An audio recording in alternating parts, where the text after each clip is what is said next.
we are going to start a new chapter, that is Animal Kingdom. Now this video is related to the general features that we use while describing the animal kingdom. But before I start the general features of this animal classification, you must have read in your 9th and 10th class that animal kingdom, that is kingdom Animalia, is divided into different phylum or phyla.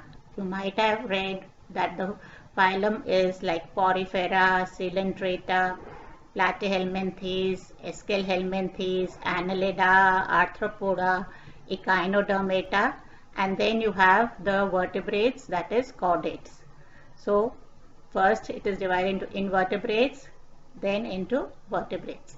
So when we classify this, because we'll be using these names in these general features, so that you have already read in your classification in I think 9th or 10th class. So let us start. So general features first will be levels of organization. And the first level you say as the cellular level. So cellular levels means where the body consists only of cells. There are no tissues. And these cells perform functions independent of each other. So cells show some division of labor. That means some cells are used for feeding, some for reproduction, and they are independent and they can change their form and function. What example you have? The most primitive and the first group in animal classification, that is phylum Porifera, where you have the animals which are commonly called as sponges. Next level of organization is the tissue level. So in tissue level, the body is multicellular and cells are grouped into tissues. So there is two distinct layers of tissues and these tissues perform specialized function. For example, you have only two groups here, that is phylum Coelenterata and phylum Ctenophora, which you have not done before, but this is a minor group that has more characters similar to the phylum Coelenterata. Level of organization is the organ level. So where the tissues are grouped to form organs, and you have only one phylum in it, that is phylum Platyhelminthes, like you have the flatworms, which you have drawn the diagram like that of the liver fluke. So that comes under Platyhelminthes. The last will be organ system. So organs then are associated, they group together and they form functional system, like you have the digestive system, the respiratory system, etc. So ये क्या था? Levels of organization. अब second क्या है? Feature, general feature, body plan. So body plan के हिसाब से तीन groups हैं. एक तो है cell aggregate plan, दूसरा है blind sac plan और तीसरा है tube within tube plan. अब फर्स्ट वाला जो है cell aggregate, cell means cell, aggregation means grouped together. So ये कौन से ग्रुप में आता? पोरिफेरा. पोरिफेरा में अभी हमने क्या देखा था? लेवल ऑफ ऑर्गेनाइजेशन क्या था? सेलुलर. तो यही है कि इसके बॉडी में न्यूमरस सेल्स हैं जो फंक्शन करेंगे इंडिपेंडेंट ऑफ ईच अदर और ये ऑर्गेनाइज नहीं होंगे टिश्यूज में, like just now we said example phylum Porifera जिसमें स्पॉन्जेस आते हैं. दूसरा ग्रुप है blind sac plan. Blind sac plan में एक बस्ता ले लो, बस्ता एक बंद है एक साइड से, एक सिंगल ओपनिंग है उस बस्ते का. तो वैसा ही स्ट्रक्चर है कि बॉडी कैसा है? सैक लाइक, और एक ही ओपनिंग है, एक सिंगल कैविटी है भीतर में, वो एक ही ओपनिंग है जो which serves as a mouth, कि खाना भी भीतर वहां से जाएगा और जो वेस्ट से बाहर उस साइड से निकलेगा. तो इनका क्या बोलते हैं? जिनको ब्लाइंड सैक प्लान है, उनका digestive tract we say incomplete because they have a single opening. और किस ग्रुप्स में है? You have the phylum Coelenterata and जिसमें हाइड्रा आता है वो फाइलम Coelenterata है, एंड Platyhelminthes, फाइलम Platyhelminthes जिसमें फ्लैटवर्म्स आते हैं. So this is what we said as blind sac body plan. ये बंद है ना सैक लाइक, और एक ही ओपनिंग है और एक कैविटी है भीतर में. So this opening which serves as a mouth, इसमें फूड अंदर जाएगा और all waste will be thrown out through the single opening. तो इसको क्या बोलेंगे, कौन सा plan, blind sac body plan. और दूसरा कौन सा बोला था, ट्यूब विद इन ट्यूब, मतलब दो ट्यूब्स हैं, बाहर वाला बॉडी वॉल का एक ट्यूब है, भीतर वाला कौन सा ट्यूब है, एलिमेंट्री कनाल का. सो ये कौन सा ट्यूब हो गया, बाहर वाला क्या हो गया, बॉडी वॉल, और भीतर वाला हो गया एलिमेंट्री कनाल. तो इसमें दो ओपनिंग्स हो गए, एक opening which serves as a mouth जहां से फूड अंदर घुसेगा, और दूसरा opening which serves as the anus जहां से वेस्ट बाहर निकलेंगे. So this is what, tube within tube body plan. So tube within tube body plan में हमने क्या देखा, दो ट्यूब्स हैं, आउटर बॉडी वॉल है और भीतर में कौन सा है, एलिमेंट्री कनाल या डाइजेस्टिव ट्रैक्ट. अब उस डाइजेस्टिव ट्रैक्ट के दो ओपनिंग्स है, एक माउथ है for ingestion for intake of food, और दूसरा एनस और cloacal aperture for egestion. That is we see here that the digestive tract is complete. और इन दो ट्यूब्स के बीच भीतर में क्या होगा, बॉडी कैविटी होगी और बाकी ऑर्गन्स होगा. Viscera means internal organs. And but ये जो tube within tube body plan है दो टाइप्स के हैं. एक तो प्रोटोस्टोमस है, proto means first, what is going to appear first will be the mouth, फिर बाद में एनस फॉर्म करता है. So the mouth will be form from the blastopore of the embryo. तो इसमें कौन से ग्रुप्स आते हैं, aschelminthes, and Escherichia helminthes are roundworms, annelids जैसे earthworms है, annelida, arthropoda where you have the insects, prawns etc. and mollusca जैसे snails हैं, वो इस ग्रुप में बिलोंग करते हैं. जो है इसमें ड्यूट्रोस्टोमस है, जहां पहले क्या डेवलप होगा, anus will develop first and will be formed from the blastopore region of the embryo. इसमें कौन सा दो ग्रुप्स आते हैं, Echinodermata जो starfish इसमें आता है, and chordates that is the vertebrates that is having the notochord or the vertebral column जिसमें होता है. तो वही हमने यहाँ पे दिखाया है, ये 8 सेल स्टेज है. फिर इसमें एक कैविटी प्रोड्यूस होता है, तो cells are going to invaginate, भीतर जाएंगे तो एक कैविटी प्रोड्यूस होगा and that is called as archenteron. अब इस कैविटी प्रोड्यूस होने से यहाँ से एक ओपनिंग होता है, that is called as blastopore.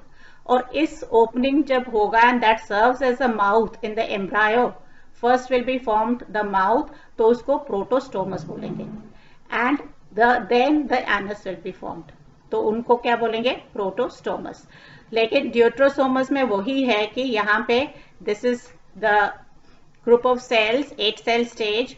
तो यहाँ से the cells will migrate, invaginate करेगा, तो भीतर जाके 2 लेयर्ड स्ट्रक्चर यहाँ बनाता है और भीतर में एक कैविटी है, दैट इज आर्केंटेरॉन. अब जो यहाँ पे ओपनिंग रहती है, सिंगल ओपनिंग, इसको क्या बोलते हैं, ब्लास्टोपोर. और यहाँ से ब्लास्टोपोर ड्यूट्रोस्टोम्स में क्या बनेगा, anus will be formed first and later the mouth will be formed. So this is the 2 categories you can have in this. अब यहाँ पे सीलोम भी दिखाया है कि अगर यहाँ पे solid coeloms form, mesoderms form होगा, ये मीजोडर्म और स्प्लिटिंग होगा बीच में to form a cavity, so this is शाइजोसील. या अगर सीलोम में, will come later to that but I have diagrams here only, अगर they are as extension, pouches बनते हैं from the mesoderm, that is called as enterocoel. Now coming to the symmetry. Symmetry तो शायद पहले भी पढ़ा होगा मैथ्स में. What it refers to similarity in the arrangement of body parts, कि हम बॉडी को कैसे काट सकेंगे so that 2 equal halves बने. So the parts of the body that are so arranged कि it is possible to cut the body into 2 equal halves. How can it be done? तो कौन से types of symmetry होंगे? So we'll find that some animals are asymmetrical. तो asymmetrical में क्या है कि body cannot be divided into 2 similar halves by any plane. तो मतलब ये asymmetrical की body cannot be divided into 2 similar halves, 2 equal halves. तो उसमें कौन से ग्रुप्स आते हैं, कौन से एनिमल्स आते हैं, amoeba, you have heard of it, some sponges, जो अभी हमने phylum Porifera बोला था, like one example I have given here, that is Spongella. Then you can have spherical symmetry. Spherical से ही पता है गोल होगा, तो बॉडी, इफ यू बॉल को काटेंगे, गोल चीज को काटेंगे, स्फेयर को काटेंगे, तो किसी भी प्लेन से काट सकते हैं passing through the centre. So that is what is spherical symmetry, कि body is like a sphere, where two equal halves will be formed by any plane passing through the center, like volvox है and some corals है because उनमें थोड़ा spherical symmetry है. Now coming to the radial symmetry. Hydra ले लो. अगर hydra में अगर काटेंगे तो उसको रेडियल सिमेट्री है, जैसे यहाँ में दिखाते हैं. So it is form in the form of a cylinder with parts like here tentacles radiating from the centre, from the top. तो बॉडी यहाँ पे डिवाइड हो सकती है by any plane passing through the centre from top to bottom. So this is one plane, we can divide the body into two. This is another plane, we can divide the body into two. So in case of radial symmetry क्या होगा कि body can be divided into two equal halves by any plane passing through the center, बीच से from top to bottom. So that is radial symmetry. अब इन animals में क्या होता है? इन animals में ऊपर वाला surface को क्या बोलते हैं? Oral surface. और नीचे वाले surface को क्या बोलेंगे? Aboral surface.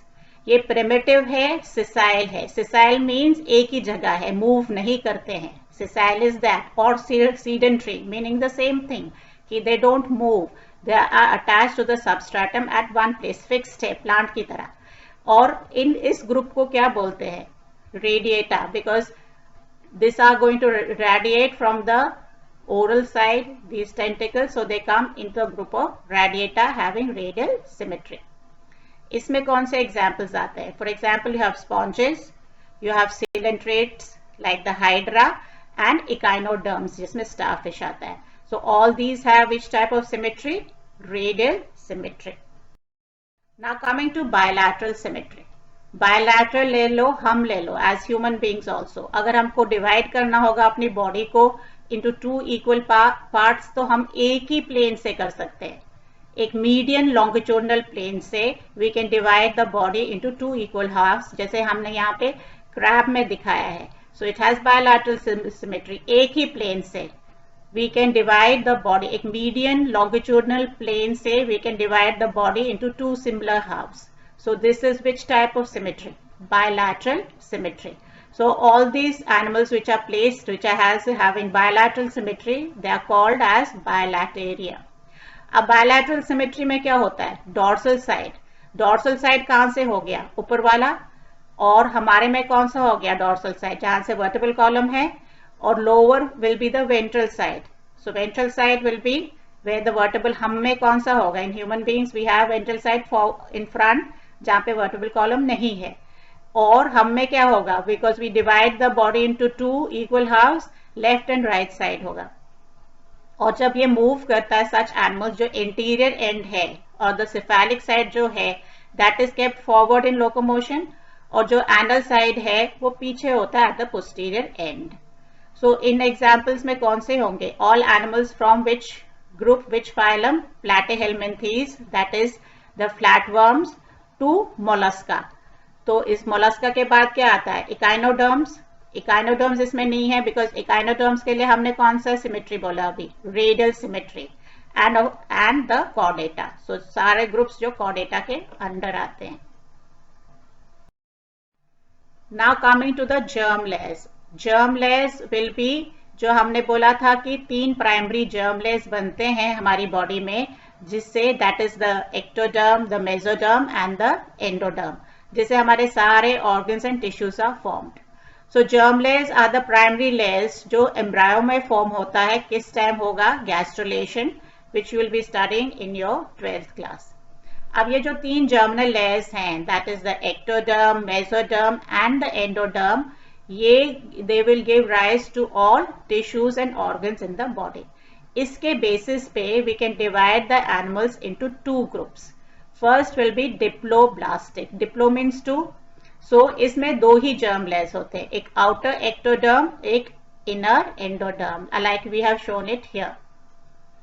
This will be the outer ectoderm. ठीक है. और ये यहाँ पे है the inner endoderm and this is the alimentary canal, the lumen of the alimentary कनाल. तो ये 2 ही लेयर्स है, outer ectoderm and inner endoderm. और अब इसके बीच में एक नॉन सेलुलर लेयर, एक जेली लाइक मैट्रिक्स होता है, that is called as mesoglea. So a non-cellular layer will occur in between these two layers and that is called as mesoglea. Example इसमें कौन से आएंगे? Porifera and Coelenterata, that is जिसमें Hydra आता है, one of the example. Next, on the basis of the germ layers will be triploblastic animals. अब triploblastic animals में कितने layers होते हैं? 3 germ layers. Outer ectoderm, middle mesoderm and the inner endoderm. तो here we are showing ये outer ectoderm हो गया, यहाँ पे जो रेड में है that is the mesoderm, और जो ये भीतर है this is the endoderm. So these are triploblastic animals. और ये कहाँ से शुरू होगा? First triploblastic animals will be platyhelminthes, flatworms, और सारे ग्रुप्स इसमें आएंगे till chordates.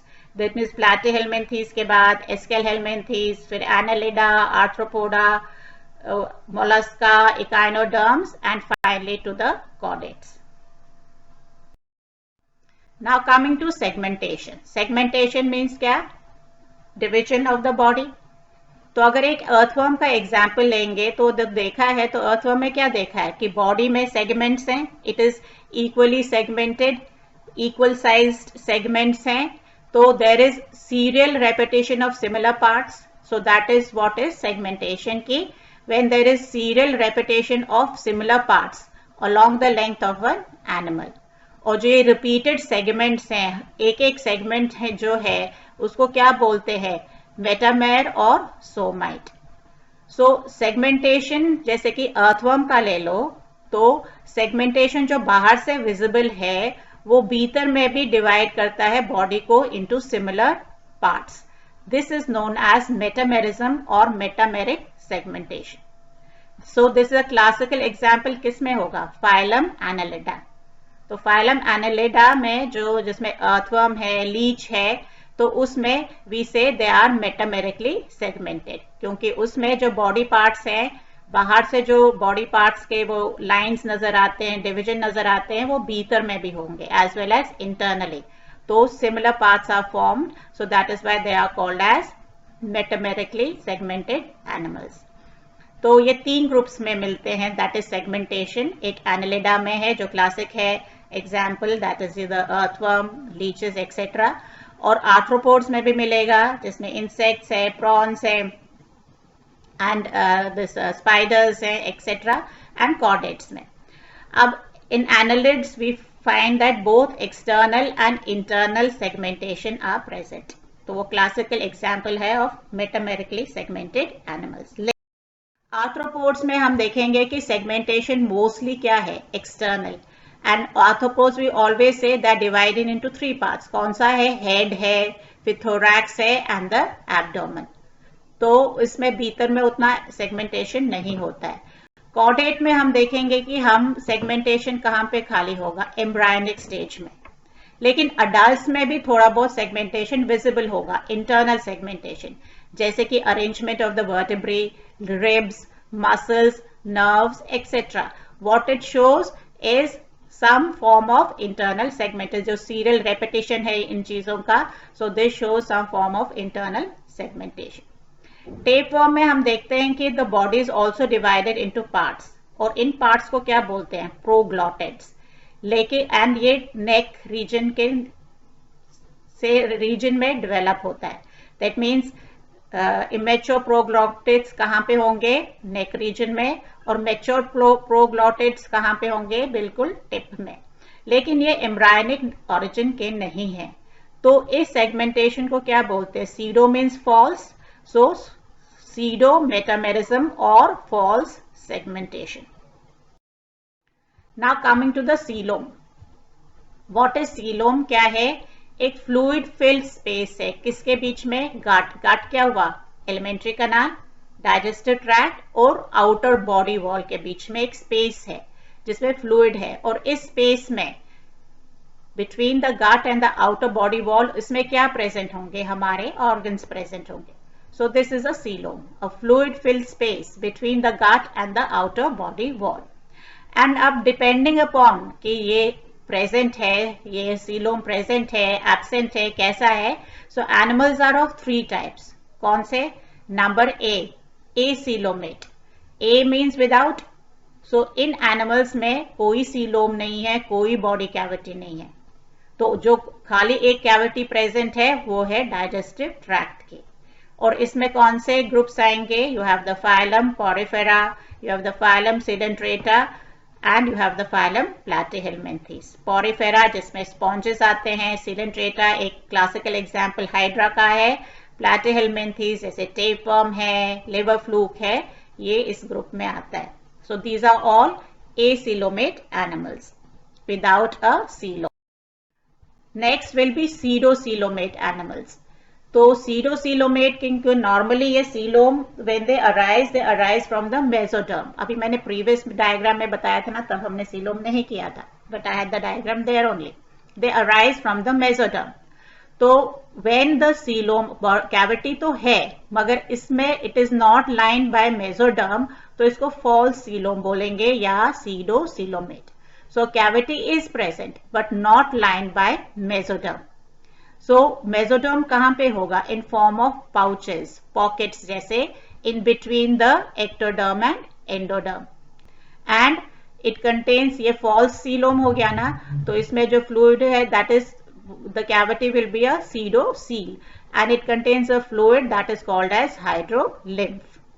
एग्जाम्पल कौन सा है? फाइलम एस्केलहेलमिंथीज जिसमें राउंड वर्म्स आते हैं.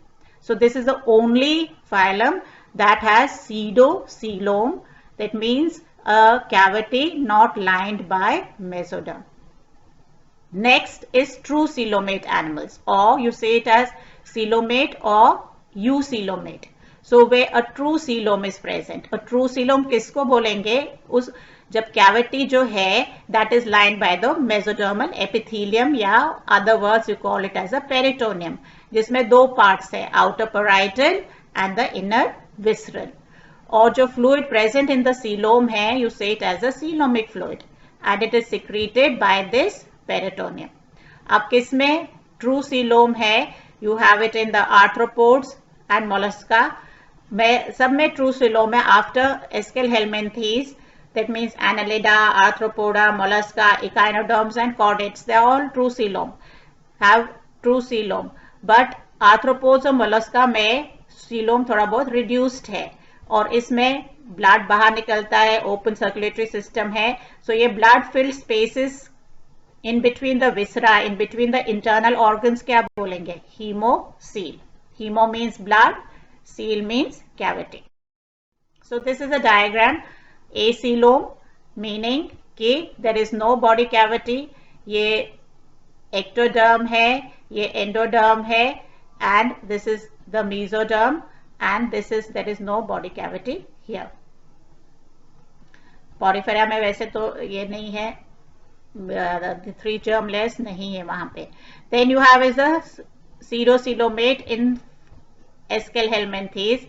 So you have the ectoderm here, यहाँ पे you have the endoderm here, sorry you have the ectoderm here, you have the endoderm here. अब जो mesoderm है it is in the form of pouches here. यहाँ पे ये pouches है, यहाँ पे mesoderm में these are mesodermal pouches in between.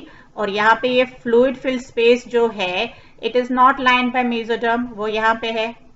तो चूंकि ये fluid filled space जो है it is not lined by mesoderm, so we call it as false coelom or pseudocoelom. For example, in Aschelhelminthes, that is the roundworms, is the only group that has false coelom. तो इसमें acoelomate में वैसे we generally start from Platyhelminthes. Acoelomate animals जो है that will be Platyhelminthes, that is flatworms. अब true coelom जो है तो हमने क्या देखा है? कैविटी है. So this is the cavity that is lined by mesoderm. तो मेसोडर्मल में this is the endoderm. So this is the ectoderm जो है, ये भीतर में क्या है जो ब्लू में है, दिस इज द एंडोडर्म. और यहाँ पे कैविटी है between 2 mesodermal layers. So this is the outer parietal and the inner visceral which is also called as peritoneum chordates में एंड मेसोथीलियम इन वर्टेब्रेट्स में. सो ये चूंकि कैविटी जो है it is lined by mesoderm, so this is called as true coelom. तो कहां से शुरू होता है true coelomate animals? Aschelminthes के बाद में कौन सा ग्रुप आता है? एनालिडा। तो एनालिडा से पूरा कॉर्डेटा तक, that means Annelida, Arthropoda, Mollusca, echinoderms and Chordata, these are all true coelomate animals. Now coming to the body temperature. So body temperature, cold blooded और poikilothermic animals हो सकते हैं। So cold blooded में क्या है animals में है, उनमें फिक्स्ड बॉडी टेम्परेचर नहीं है। तो चूंकि फिक्स्ड बॉडी टेम्परेचर नहीं है, वो चेंज होता है with the external environment, temperature of the external environment. तो such animals what they do कि अगर ज्यादा गर्मी है तो डस्क में निकलेंगे या सुबह के टाइम निकलेंगे, पूरे दिन को नहीं निकलेंगे। एंड बहुत ठंड है तो भीतर ही रहेंगे। So such animals undergo hibernation and when it is very cold that is called as winter sleep. तो बिल्कुल स्लो मेटाबॉलिज्म होगा, very minimum activity will be there and और they are when it's very hot they undergo estivation, that is summer sleep. So they are not exposed to the harsh temperatures that is outside. तो इसमें सारे invertebrates आएंगे, fishes आएंगे, amphibians आएंगे and reptiles आएंगे. These are all cold-blooded animals or poikilothermic animals. Next category is warm-blooded or homothermic animals, and where the body temperature will remain constant irrespective of the environmental temperature. जैसे इसमें कौन सा दो groups आएगा? birds and mammals. Coming to the digestive tract, you might have read this before कि अभी हमने भी देखा था this body plan में कि incomplete digestive tract किनको होगा? जहां पे एक single opening है that serves for ingestion, that is intake of food, as well as egestion, that is elimination of the waste. वहीं से waste भी निकलेगा. Example you have is Coelenterata, like in Hydra, and Platyhelminthes, that is the flatworm, like you have it in tapeworm, वैसे तो endoparasite है, and liver fluke. The complete digestive tract किसमें होगा? जहां पे दो openings होंगे, the mouth and the anus or the cloacal aperture. So कहां से शुरू हो जाएगा ये? राउंडवर्म से, that is the phylum Aschelhelminthes, to all other groups till chordata. So all these have complete digestive. Circulatory system also you might have read, दो types है. एक open circulatory system है क्योंकि blood flow करेगा out in open spaces. So they might be having the heart, they might be having the blood vessels, but चूंकि capillaries नहीं है तो blood बाहर निकलता है, and these spaces that is filled with blood that is called as hemocoel. Examples कौन से होंगे? phylum Arthropoda and phylum Mollusca. Closed circulatory system, तो annelids में closed circulatory system है. Closed circulatory system, you have blood flows in closed vessels. Closed कैसे रहेंगे? Because there is a capillary network connecting the arteries with the veins. So they remain confined within the blood remains present only in vessels. They don't come out. So examples कहाँ से होंगे? कौन से होंगे? Annelids have, Annelida, that is जिसमें earthworm आता है, they have a closed circulatory system जो बाकी इन्वर्टेब्रेट्स में नहीं है, और कॉर्डेट्स में तो है ही. सारे कॉर्डेट्स में क्या होगा? Close circulatory system. Now skeleton. On the basis of skeleton animals can be divided into two groups. कौन से हैं? Exoskeleton and endoskeleton. एक्सो क्या मतलब है? बाहर होगा, तो बाहर है, प्रेजेंट है, एंड नॉन लिविंग होगा. जैसे कि काइटिन है किसमें? आर्थ्रोपोड्स में. So they have an exoskeleton of chitin. Mollusca में, जैसे स्नेल में क्या देखते हैं? शेल है, किसका बना है? कैल्शियम कार्बोनेट का. सो वी से इज एज कैलकेरियस शेल है. हॉर्नी स्केल्स हो सकते हैं, जैसे कि रेप्टाइल्स में देख सकते हैं. बर्ड्स में फेदर्स देख सकते हैं, that is an exoskeleton. Nails है, हूव्स है, etcetera. These all come under as part of exoskeleton. Present where? Outside, and it is non-living. Now coming to the endoskeleton. Endo means present inside. तो endo can be living as well as non living. Living में क्या आ जाएगा? जैसे bone और cartilage. So this is endoskeleton providing the framework to our body. Non living में क्या आएगा? As in case of invertebrates, जैसे स्पॉन्जेस में, दैट इज पोरिफेरा. स्पॉन्जेस इनको कॉमनली कॉल्ड एज स्पॉन्जेस. उसमें स्पिक्यूल्स एंड स्पॉन्जिन फाइबर्स है as part of the skeleton. और echinoderms में क्या होगा? Calcareous plates. That means plates made up of calcium carbonate. So you call it as calcareous plates. वो किस में होगा? Echinoderms. Like example, like starfish.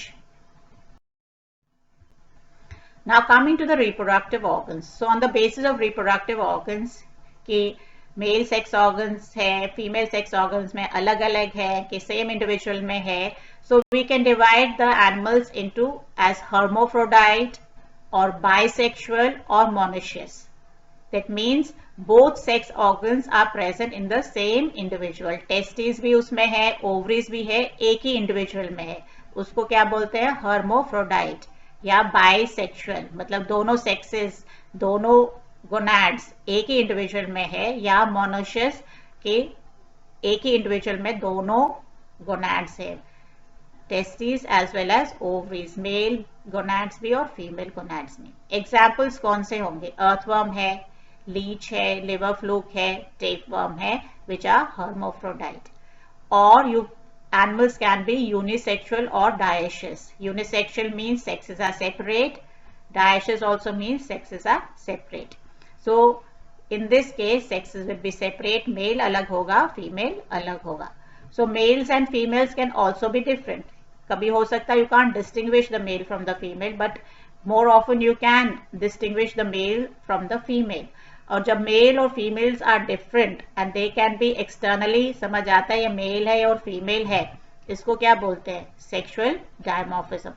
किसमें example है? Peacock and peahen. Peahen देखा, peacock which had shiny feathers, peahen is little drab.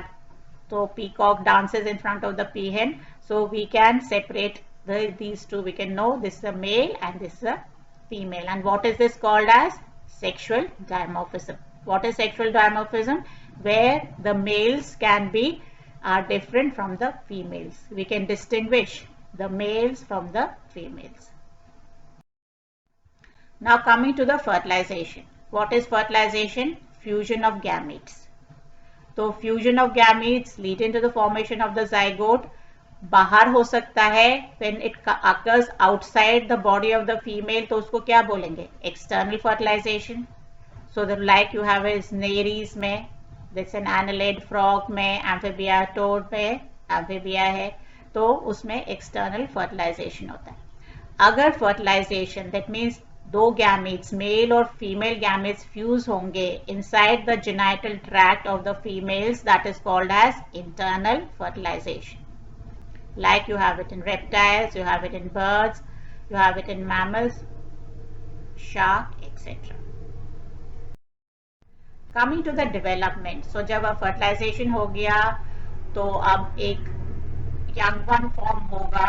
कैसे होगा? It can be direct, meaning direct development क्या मतलब हो गया कि जो newly born है that will resemble the adult. छोटा होगा साइज में but it will resemble the adult. So that is called as direct development. तो लाइक हाइड्रा है, अर्थवर्म है, सिल्वर फिश है. You have seen an insect in your books, a white colored, when you have a book lying unattended to for a long period, so you discover these white colored insects there which are called as silverfish.